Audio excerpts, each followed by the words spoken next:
Dans le cadre de nos missions au service de l'intérêt général, l'APEC accompagne à la fois les cadres et les jeunes diplômés dans le développement et la sécurisation de leur parcours professionnel et à la fois les entreprises dans la réussite de leur recrutement.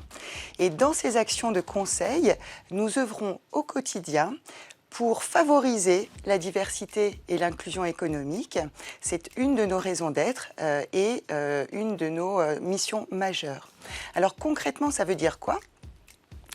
Par exemple, du côté des entreprises, on travaille avec les recruteurs pour faire évoluer les pratiques de recrutement, pour élargir les critères de recherche, pour valoriser des profils diversifiés et finalement mettre en valeur davantage les compétences que les CV.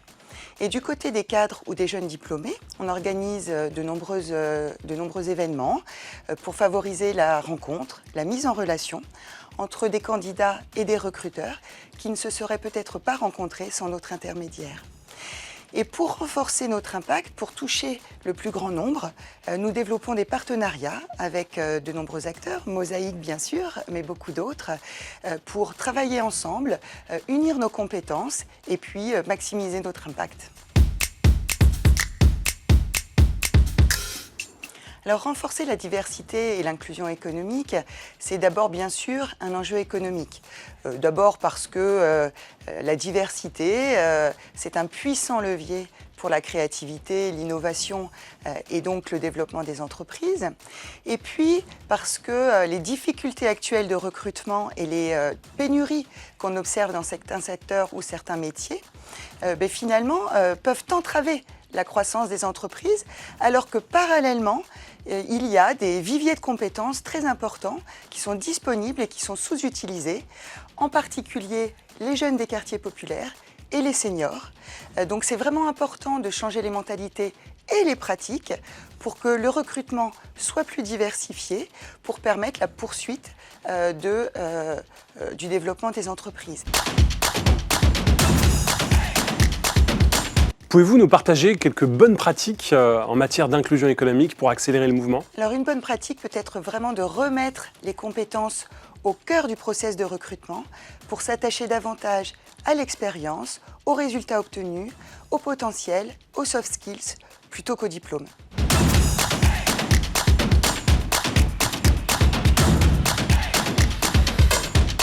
Aujourd'hui, j'ai l'impression qu'il y a de plus en plus d'acteurs qui sont engagés pour l'inclusion économique et ça, c'est super, c'est vraiment très bon signe. Et moi, ce que j'attends de l'ensemble de ces acteurs, c'est qu'on puisse travailler davantage ensemble, qu'on puisse unir nos forces pour toucher le plus grand nombre, pour aussi apporter finalement des réponses les plus complètes possibles par rapport aux besoins et puis faire mouvement. Et je crois vraiment que le sommet de l'inclusion économique est une très très belle illustration de ce qu'on peut faire ensemble pour faire bouger les lignes.